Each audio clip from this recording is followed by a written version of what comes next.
complete shutdown of Muslims entering the United States.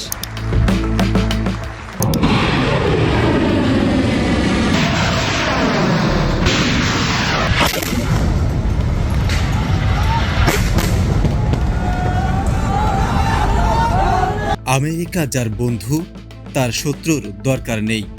বিশ্ব রাজনীতির সবচেয়ে ভয়ঙ্কর ফাঁদের নাম কি? ওয়াশিংটন। সাদ্দাম থেকে গাদ্দাফি, শাহ থেকে ঘানি, মার্কিন বন্ধুত্বের বিষাক্ত ছোবলে ধ্বংস হওয়া রাষ্ট্রগুলোর অজানা ইতিহাস, হেনরি কিসিঞ্জারের সেই ডার্ক থিওরি, ইউক্রেন থেকে আফগানিস্তান, কিভাবে মিত্রদের ডাস্টবিনে ছুঁড়ে ফেলে আমেরিকা। বিশ্ব রাজনীতির বিশাল দাবার বোর্ড, আর এই বোর্ডের সবচেয়ে রহস্যময় মায়াবী জাদুকরের নাম আমেরিকা, যার এক হাতে থাকে নিরাপত্তার ঝলমলে পরশ পাথর, আর অন্য হাতের আস্তিনে লুকিয়ে থাকে স্বার্থের এক রক্তমাখা ধারালো ছুরি। মার্কিন পররাষ্ট্রনীতি যেন আক্ষরিক অর্থেই এক সোনার খাঁচা। বাইরে থেকে একে চরম নিরাপত্তার এক অভেদ্য দুর্গ মনে হলেও এর প্রতিটি দেয়াল গড়া হয়েছে কেবলই ওয়াশিংটনের নিজস্ব স্বার্থের লোহা দিয়ে। যখনই সেই স্বার্থের সুতোয় সামান্য টান পড়ে, তখনই এই সোনার খাঁচা রূপ নেয় এক নির্মম মৃত্যু ফাঁদে। এমন এক ফাঁদ যা তার পরম মিত্রকেও ছুঁড়ে ফেলতে দ্বিধা করে না ইতিহাসের আস্থা কুড়ে। আর তাই বিশ্ব রাজনীতিতে বহুদিন ধরেই একটি প্রবাদ খুব চরমভাবেই উচ্চারিত হয়, আমেরিকা যার বন্ধু তার আর শত্রুর দরকার নাই। এটি কি কেবলই কোনো রসিকতা, নাকি বিশ্ব রাজনীতিতে আমেরিকার ভূমিকা নিয়ে দীর্ঘদিনের এক জমে থাকা হতাশা, ক্ষোভ আর অবিশ্বাসের চরম প্রতিফলন? আমেরিকা কি সত্যি তার মিত্রদের রক্ষা করে, নাকি প্রয়োজন শেষ হলেই তাদের টিস্যু পেপারের মতো ফেলে দেয় ভূ রাজনীতির ডাস্টবিনে? আসুন সাদ্দাম থেকে গাদ্দাফি আর কাবুল থেকে কিয়েভ পর্যন্ত বিস্তৃত মার্কিন বন্ধুত্বের এই শ্বাসরুদ্ধকর এবং ভয়ঙ্কর ইতিহাসের নিখুঁত ময়না তদন্ত করি। ইতিহাসের পাতা উল্টালে দেখা যায় আমেরিকার বন্ধুত্ব কখনোই নিঃস্বার্থ নয়। এটি দাঁড়িয়ে থাকে সাময়িক কৌশলগত সুবিধা এবং নির্লজ্জ জাতীয় স্বার্থের ওপর। স্বার্থ ফুরিয়ে গেলে মিত্রদের গলা টিপে ধরতেও তারা পিছপা হয় না। ফিরে তাকায় 1980 সালের দিকে। ইরান ইরাক যুদ্ধ চলছে। আমেরিকার প্রধান টার্গেট তখন ইরান, আর এই লক্ষ্য হাসিলে ওয়াশিংটন তাদের বন্ধু হিসেবে বেছে নেয় ইরাকের শাসক সাদ্দাম হোসেনকে। সাদ্দামকে দেওয়া হয় বিপুল অর্থ, আধুনিক অস্ত্র এবং চরম গোপন গোয়েন্দা তথ্য। এমনকি সাদ্দাম যখন কুর্দিদের ওপর ভয়ঙ্কর রাসায়নিক অস্ত্র ব্যবহার করেছিলেন, তখন মানবাধিকারের ফেরিওয়ালা আমেরিকা স্রেফ চোখ বন্ধ করে রেখেছিল। কিন্তু সমীকরণ বদলে গেল। 1990 সালে সাদ্দাম যখন কুয়েত আক্রমণ করলেন, যে সাদ্দাম একসময় আমেরিকার প্রিয় পাত্র ছিলেন, 2003 সালে গণবিধ্বংসী অস্ত্র থাকার এক ডাহা মিথ্যা অজুহাতে তার দেশেই হামলা চালালো মার্কিন বাহিনী। সাদ্দামকে ফাঁসিতে ঝোলানো হলো, আর ইরাককে ঠেলে দেওয়া হলো এক অন্তহীন গৃহযুদ্ধের নরকে। লিবিয়ার মুয়াম্মার গাদ্দাফির পরিণতি তো আরও ভয়ঙ্কর।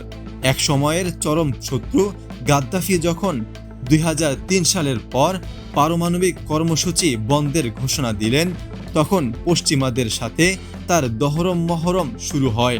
তৎকালীন মার্কিন পররাষ্ট্রমন্ত্রী কন্ডোলিজা রাইসের সাথে গাদ্দাফির বৈঠক বিশ্বকে বার্তা দিয়েছিল, লিবিয়া হয়তো আমেরিকার নতুন মিত্র। কিন্তু 2011 সালে আরব বসন্ত শুরু হতেই খোলস পাল্টে ফেলে ওয়াশিংটন। লিবিয়ায় সরকার বিরোধী আন্দোলন শুরু হলে আমেরিকা ও ন্যাটো গাদ্দাফির দিক থেকে সম্পূর্ণ মুখ ফিরিয়ে নেয়। উল্টো ন্যাটো বিদ্রোহী বাহিনীকে বিমান সহায়তা দেয়, যার শেষ পরিণতি রাস্তায় নির্মমভাবে পিটিয়ে হত্যা করা হয় গাদ্দাফিকে। আর লিবিয়া আজ পর্যন্ত সেই দেশটি আর স্থিতিশীল রাষ্ট্র হিসেবে মাথা তুলে দাঁড়াতে পারেনি। আমেরিকা তার বন্ধুকে কতটা নির্মমভাবে ত্যাগ করতে পারে, তার সবচেয়ে মর্মান্তিক উদাহরণ হলো ইরানের শেষ রাজা শাহ মোহাম্মদ রেজা পাহলভি। 1953 সালে মার্কিন গোয়েন্দা সংস্থা CIA ইরানের নির্বাচিত প্রধানমন্ত্রী মোহাম্মদ মোসাদ্দেককে হটিয়ে এই শাহকে ক্ষমতায় বসায়। শাহ ছিলেন আমেরিকার অন্ধভক্ত এবং মধ্যপ্রাচ্যে তাদের সবচেয়ে বড় খুঁটি। কিন্তু 1980 সালে ইরানি বিপ্লবে যখন শাহের পতন ঘটে, তখন এই আমেরিকার আসল চেহারা বেরিয়ে আসে। দেশ ছাড়া চরম ক্যান্সার আক্রান্ত শাহকে একটু আশ্রয় দিতেও আমেরিকা বারবার ইতস্তত করেছিল। মধ্যপ্রাচ্যে আমেরিকার সবচেয়ে বিশ্বস্ত এই মিত্রকে শেষ পর্যন্ত প্রায় একা এবং পরিত্যক্ত অবস্থায় বিদেশের মাটিতে ধুকে ধুকে মরতে হয়েছিল। একই বিশ্বাসঘাতকতার শিকার হয়েছিল সিরিয়ার কুর্দি যোদ্ধারা। IS এর মতো ভয়ঙ্কর জঙ্গি গোষ্ঠীর বিরুদ্ধে আমেরিকার হয়ে মাটিতে রক্ত দিয়েছিল এই কুর্দিরা। আমেরিকা তাদের অস্ত্র দিল, আকাশপথে সহায়তা দিল। কুর্দিরা ISকে হটিয়ে বিশাল সাফল্য পেল। কিন্তু হঠাৎ সাবেক প্রেসিডেন্ট ডোনাল্ড ট্রাম্প ঘোষণা দিলেন দীর্ঘমেয়াদে ওখানে সৈন্য রাখা ব্যয়বহুল। মুহূর্তের মধ্যে সিরিয়া থেকে মার্কিন সেনা প্রত্যাহার করে নেওয়া হলো। আর ঠিক সেই সুযোগে তুর্কি বাহিনী কুর্দি নিয়ন্ত্রিত এলাকায় ভয়াবহ সামরিক অভিযান শুরু করে। যে কুর্দিরা এতদিন আমেরিকার হয়ে রক্ত দিল, তাদের এভাবেই পিঠে ছুরি মেরে মৃত্যুর মুখে ঠেলে দিল ওয়াশিংটন। আফগানিস্তানের মাটিতে আমেরিকা যে ভয়ঙ্কর দাবা খেলা খেলেছে তা ইতিহাসের অন্যতম বড় ট্র্যাজেডি। 1980 সালে সোভিয়েত আগ্রাসন ঠেকাতে আফগান মুজাহিদিনদের স্বাধীনতা যোদ্ধা বানিয়েছিল আমেরিকা। সোভিয়েত হেলিকপ্টার ধ্বংস করতে তাদের হাতে তুলে দেওয়া হয়েছিল ভয়ঙ্কর স্টিঙ্গার মিসাইল। কিন্তু সোভিয়েতরা আফগানিস্তান ছাড়তেই আমেরিকাও তাদের ছুঁড়ে ফেলে। তৈরি হয় এক বিশাল ক্ষমতার শূন্যতা, যার ভেতর থেকে জন্ম নেয় তালেবান ও আল কায়েদা। এরপর 2001 সালে টুইন টাওয়ার হামলার পর আমেরিকা আবারও ফিরে আসে। পশ্চিমা সমর্থনে সরকার গঠন করেন আশরাফ ঘানি। 2 দশক ধরে বিলিয়ন বিলিয়ন ডলার আর সামরিক সহায়তা দেওয়া হয় ঘানি সরকারকে। কিন্তু 2021 সালে জো বাইডেন প্রশাসন যখন তড়িঘড়ি করে সেনা প্রত্যাহারের সিদ্ধান্ত নেয়, তখন কয়েক সপ্তাহের মধ্যেই তাসের ঘরের মতো ভেঙে পড়ে আমেরিকার সাজানো সেই ঘানি সরকার। দীর্ঘ 20 বছরের মিত্রকে এভাবেই তালেবানের হাতে তুলে দিয়ে রাতারাতি পালিয়ে যায় মার্কিন বাহিনী। আজ ঠিক একই নিয়তির দিকে এগোচ্ছে ইউক্রেন। রাশিয়া ইউক্রেন যুদ্ধে ইউক্রেনকে আমেরিকার ছায়াযুদ্ধের সবচেয়ে বড় ভুক্তভোগী মনে করা হয়।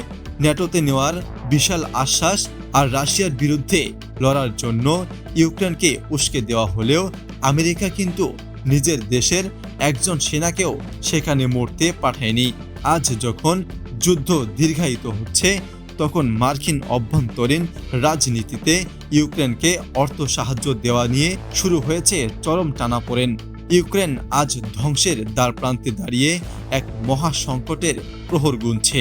কিন্তু কেন? আমেরিকা কেন বারবার তার মিত্রদের সাথে এমন আচরণ করে? এর উত্তর লুকিয়ে আছে প্রখ্যাত মার্কিন কূটনীতিবিদ হেনরি কিসিঞ্জারের একটি হাড়হিম করা দর্শনে।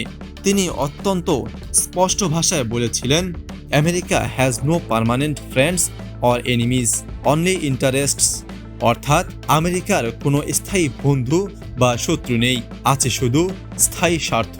মার্কিন পররাষ্ট্রনীতির এই নগ্ন বাস্তবতার মূল ভিত্তিগুলো একবার খেয়াল করুন। স্বার্থের চরম অগ্রাধিকার। যতক্ষণ কোনো দেশ আমেরিকার ভূ রাজনৈতিক বা অর্থনৈতিক স্বার্থ রক্ষা করবে, ততক্ষণ সে বন্ধু। স্বার্থ শেষ তো বন্ধুত্ব শেষ। অভ্যন্তরীণ রাজনীতির চাপ। হোয়াইট হাউসে ক্ষমতার পালাবদল হলে মুহূর্তের মধ্যে পররাষ্ট্রনীতি 180 ডিগ্রি ঘুরে যায়, আর এর চরম মাসুল গুনতে হয় মিত্র দেশগুলোকে। ভৌগোলিক সুরক্ষা। আমেরিকা ভৌগোলিকভাবে 2টি বিশাল মহাসাগর দ্বারা সুরক্ষিত। তাই বিশ্বের অন্য প্রান্তে কোনো মিত্র দেশ ধ্বংস হয়ে গেলেও আমেরিকার মূল ভূখণ্ডের গায়ে একটি আঁচড়ও লাগে না। ঠিক যেমনটি ঘটেছিল ওয়ার অন টেররে আমেরিকার প্রধান নন ন্যাটো মিত্র পাকিস্তানের ক্ষেত্রে। কাজ উদ্ধার হওয়ার পর আমেরিকা যখন পাকিস্তানের দিকে মুখ ফিরিয়ে নেয় তখন চরম অর্থনৈতিক আর রাজনৈতিক সংকটে পড়ে দেশটি বাধ্য হয় চীনের দিকে ঝুঁকে পড়তে। আমেরিকা যার বন্ধু তার শত্রুর দরকার নাই, এই উক্তিটি মূলত ছোট বা আঞ্চলিক দেশগুলোর জন্য এক ভয়ঙ্কর ঐতিহাসিক সতর্কবার্তা। এটি আমাদের চোখে আঙুল দিয়ে দেখিয়ে দেয় যে পরাশক্তির অন্ধ অনুগামী হওয়াটা আসলে নিজের দেশের মৃত্যু পরোয়ানায় স্বাক্ষর করার শামিল। আন্তর্জাতিক রাজনীতিতে টিকে থাকার একমাত্র উপায় হলো পরাশক্তির ক্রীড়নক না হয়ে নিজের সার্বভৌমত্ব রক্ষা করা এবং ভারসাম্যপূর্ণ স্বাধীন কূটনীতি বজায় রাখা। সাদ্দাম, গাদ্দাফি, শাহ কিংবা আশরাফ ঘানি, আমেরিকার এই মিত্রদের করুণ পরিণতি আজ বিশ্ব নেতাদের জন্য এক বিশাল প্রশ্নবোধক চিহ্ন। পরবর্তী শিকার কে? আমেরিকার এই ভূ রাজনৈতিক দাবার বোর্ডে এরপর কোন মিত্রকে ছুঁড়ে ফেলা হবে ইতিহাসের ডাস্টবিনে? উত্তরের অপেক্ষায় আজ পুরো বিশ্ব। আন্তর্জাতিক রাজনীতির অজানা সমীকরণ, পরাশক্তির গোপন ব্লুপ্রিন্ট এবং খবরের পেছনের বস্তুনিষ্ঠ বিশ্লেষণ সবার আগে পেতে চোখ রাখুন আমাদের চ্যানেলে। এতক্ষণ দেখছিলেন ইকো অফ বাংলাদেশ। প্রতিদিনের এমন নিউজ আপডেট পেতে সাবস্ক্রাইব করুন আমাদের চ্যানেল, সেই সাথে অন করে রাখুন বেল আইকন।